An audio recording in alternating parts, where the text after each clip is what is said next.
Hello everyone. Mini Professor Olivier is back again. The new academic year kicked off last week, and I hope you're now all settling well, and super excited to start this new adventure. Are you ready for exploring with me the new developments in the financial world since last week?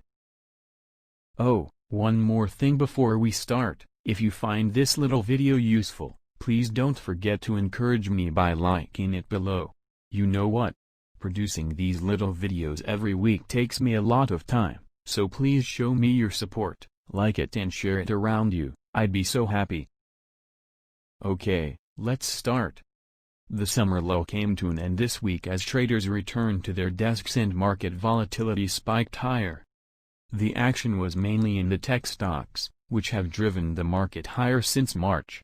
Last week the music stopped, and investors scrambled for a safe seat, as the Nasdaq index fell sharply on Thursday and Friday. The finger is being pointed at Japanese investment company SoftBank, which the Financial Times says has been betting big on a continued rise in the big U.S. tech stocks like Apple, Amazon, and Alphabet. The company has been trading like a hedge fund, as it has apparently piled into so-called call options, derivatives that rise in value if a share price rises above a predetermined level. These can be used to protect a portfolio, but also as speculative plays by more aggressive investors. There has been talk over the summer of what's been called a Nasdaq whale, an investor that has placed such big bets on rising technology share prices, that the rally in these stocks has become self-fulfilling. Retail investors, taking advantage of cheap, or free share dealing in America, have further fueled the technology boom. The unusual nature of the options buying recently has been illustrated by a widening gap between call options, which bet on rising prices, and put options, which pay out if prices fall. The ratio of calls to puts in Apple shares, for example, is at its highest for 10 years. The danger of this kind of derivatives trading is that it can lead to a fragile feedback loop in which stocks can be pushed to dangerous valuation extremes. When trades become this crowded, they can suddenly switch direction, which is what investors experienced at the end of last week. On Wednesday evening, the Nasdaq index was 78% higher than its low point in March. By Friday, that had fallen to 62%. The scale of the rally in tech stocks has been shown by some eye-watering statistics recently. Apple is now estimated to be more valuable than all the shares in the FTSE 100, for example, and all the stocks in the Russell 2000 index of smaller U.S. shares. Isn't that crazy? Guys, do you realize? Just the 5 biggest U.S. shares, all tech stocks, now account for nearly a quarter of the value of the S&P 500 index. Despite the fall in share prices last week, some market watchers remain positive on the outlook. Goldman Sachs, one of the bull market's principal cheerleaders, recently set out 10 reasons why the rally still has room to run. These include the fact that we are in the first phase of a new investment cycle, following a deep recession. This hope phase that starts a new cycle for the market is often the strongest, which explains why shares have rallied so fast since the spring.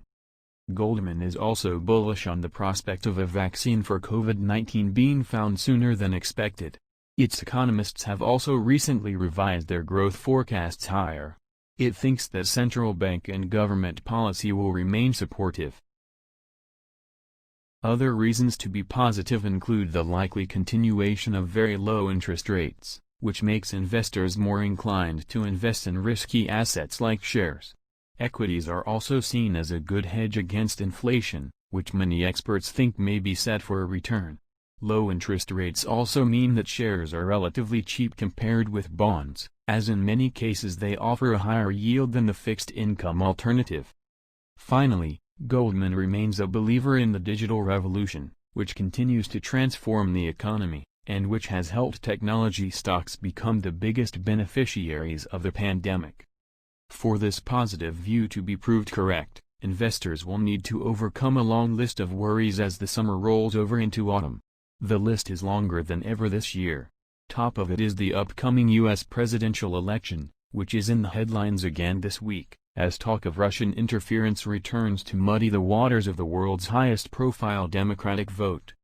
Opinion polls still point to a likely victory for Joe Biden, but no one is ruling out a win for the incumbent president, after Donald Trump defied the skeptics 4 years ago. Also high up the list of concerns on this side of the Atlantic is the prospect of a no-deal Brexit at the end of the year.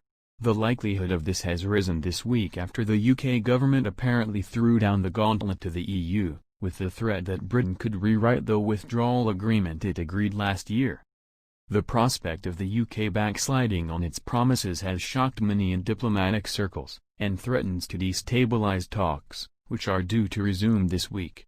In particular, the UK government appears to be playing to the hard Brexiteers, who continue to dislike the sections of the agreement which govern trade between Northern Ireland and the rest of the UK in a post-Brexit world.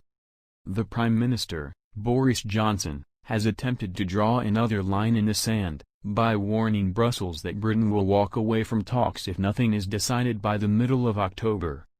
Although no one is quite sure whether this is anything more than a simple negotiating ploy, currency investors have taken no chances this week, pushing the pound 1% lower against the dollar, and reversing some of the recent strength of sterling against what has been a weak U.S. currency.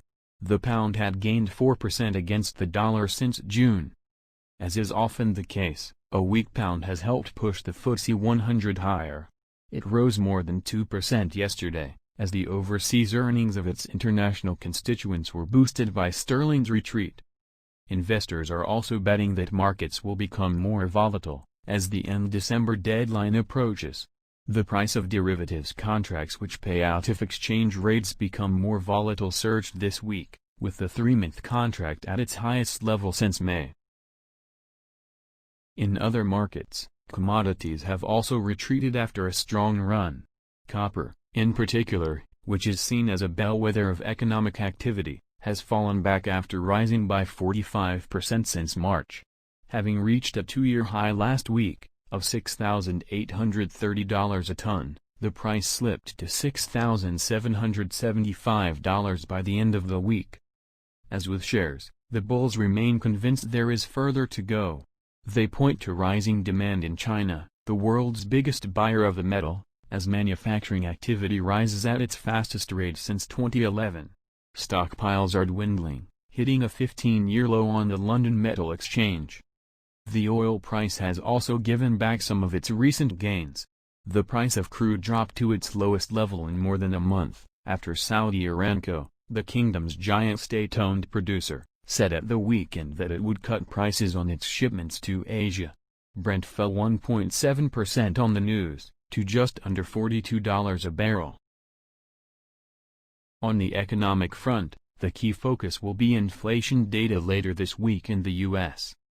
Attention has shifted to the outlook for inflation, in the wake of the recent Jackson Hole summit of central bankers, at which the Federal Reserve set out a new framework for monetary policy that will explicitly allow an overshoot of inflation above its 2% target, in order to make up for long periods of undershooting in the past.